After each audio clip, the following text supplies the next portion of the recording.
ভারতের সুপ্রিম কোর্টে এখন একটা সাংবিধানিক নাটক চলছে আর তার কেন্দ্রে আছে ভোটার তালিকা।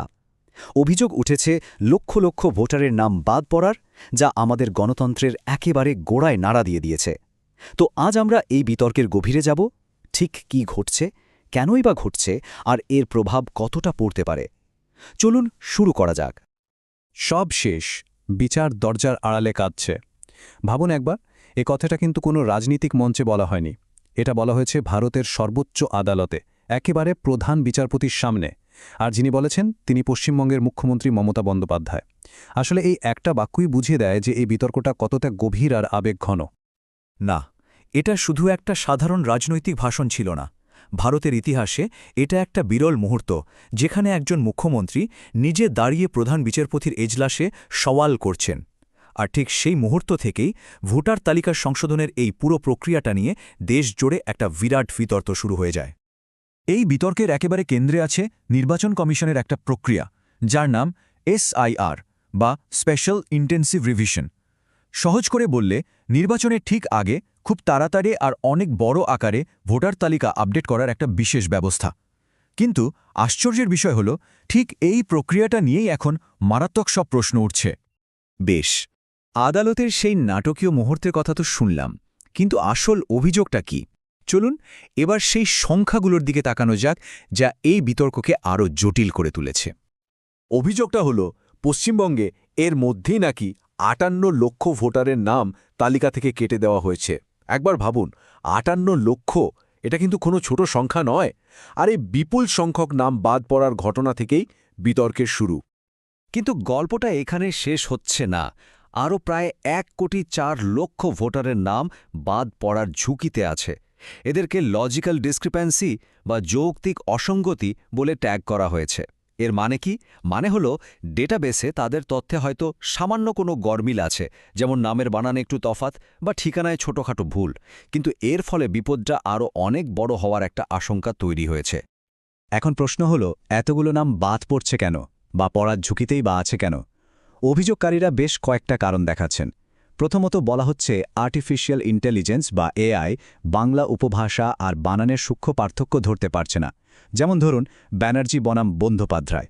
আবার দেখুন, বিয়ের পর মেয়েদের নাম বা ঠিকানা বদলে যায়, বা গরিব পরিযায়ী শ্রমিকরা কাজের জন্য প্রায়ই ঠিকানা বদলান। এমনকি নির্দিষ্ট সংখ্যালঘু আর জাতিগত সম্প্রদায়কে টার্গেট করার মতো গুরুতর অভিযোগও উঠেছে। বেশ, চলুন আবার ফেরা যাক সুপ্রিম কোর্টের সেই উত্তপ্ত সোয়াল জবাবে।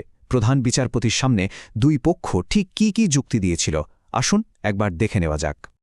বিতর্কের একটা বড় কারণ হল এই মাইক্রো অবজারভারদের ভূমিকা। একদিকে মমতা বন্দ্যোপাধ্যায়ের অভিযোগ, কেন্দ্র থেকে, বিশেষ করে বিজেপি শাসিত রাজ্যগুলো থেকে এদের নিয়োগ করা হয়েছে, আর তারা নাকি অসাংবিধানিকভাবে স্থানীয় অফিসারদের ক্ষমতা কেড়ে নিচ্ছেন। অন্যদিকে সরকারের পাল্টা যুক্তি হল, পশ্চিমবঙ্গ সরকার যথেষ্ট যোগ্য অফিসার দেয়নি, তাই মাইক্রো অবজারভার নিয়োগ করাটা খুব জরুরি ছিল। আর এই সব তর্ক বিতর্কের মাঝখানে খোদ প্রধান বিচারপতি সূর্যকান্ত যা বললেন, সেটা কিন্তু খুব গুরুত্বপূর্ণ। তিনি বলেছেন, যদি উপভাষার কারণে এটা ঘটে, তাহলে সমাধান খুঁজে বের করতেই হবে। এই ধরনের ভুলের জন্য বৈধ ভোটারদের বাদ দেওয়া উচিত নয়। তার এই মন্তব্য থেকে এটা পরিষ্কার যে আদালত এই প্রযুক্তিগত আর ভাষাগত সমস্যাটাকে বেশ গুরুত্ব দিয়ে দেখছে। কিন্তু প্রশ্নটা হল, স্থানীয় অফিসারদের ঠিক কিভাবে বাইপাস করা হচ্ছে? এটা বুঝতে গেলে দুটো পদের ভূমিকা জানা খুব দরকার। একজন হলেন ERO আর অন্যজন মাইক্রো অবজারভার। বলা হচ্ছে, এদের ক্ষমতার লড়াইটাই নাকি এই বিতর্কের আসল কারণ। সহজ করে বললে, ERO হলেন এলাকার অফিসার, যার ওপর ভোটার তালিকার দায়িত্ব থাকে। আর মাইক্রো অবজারভার হলেন কেন্দ্র থেকে পাঠানো অফিসার, যার কাজ হল EROর কাজে নজর রাখা। আর এই নজরদারির প্রক্রিয়া নিয়েই তৈরি হয়েছে গণ্ডগোল। অভিযোগটা বেশ গুরুতর। দেখুন কিভাবে কাজটা হচ্ছে। প্রথমে একজন মাইক্রো অবজারভার কোনো ভোটারের তথ্য দেখছেন, তারপর সেই ফাইলটা যাচ্ছে স্থানীয় EROর কাছে। এখন ERO স্ক্রিনে নাকি মাত্র দুটো অপশন আসছে, মাইক্রো অবজারভারের সাথে একমত অথবা একমত নই।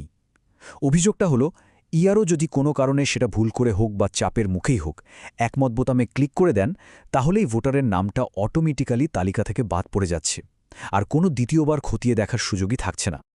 অনেকেরই মনে হতে পারে, আরে এ তো শুধু পশ্চিমবঙ্গের একটা ঘটনা, কিন্তু না, ব্যাপারটা মোটেও তা নয়। পশ্চিমবঙ্গের এই লড়াইটা আসলে গোটা দেশের গণতন্ত্রের জন্যই কয়েকটা খুব মৌলিক প্রশ্ন তুলে দিয়েছে। এখানে একটা রাজনৈতিক পক্ষপাতের অভিযোগও কিন্তু উঠছে।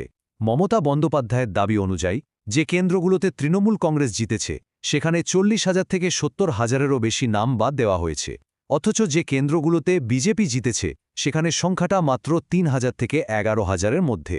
অভিযোগকারীদের দাবি, এই পরিসংখ্যানেই বোঝা যাচ্ছে যে এর পেছনে রাজনৈতিক উদ্দেশ্য থাকতে পারে। পশ্চিমবঙ্গ হয়তো সবচেয়ে বেশি সরব, কিন্তু এই সমস্যাটা শুধু এক রাজ্যের নয়। একই এসআইয়ের প্রক্রিয়া ব্যবহার করে ভোটার তালিকা থেকে নাম বাদ দেওয়ার বিতর্ক উত্তরপ্রদেশ, মধ্যপ্রদেশ এবং গুজরাটেও উঠেছে। এমনকি উত্তরপ্রদেশে 2,89,00,000 নাম বাদ দেওয়ার মতো চাঞ্চল্যকর একটা তথ্যও সামনে এসেছে। তার মানে এটা নিঃসন্দেহে একটা দেশজোড়া সমস্যা। এই গোটা বিতর্কের একটা খুব করুণ একটা মানবিক দিকও আছে।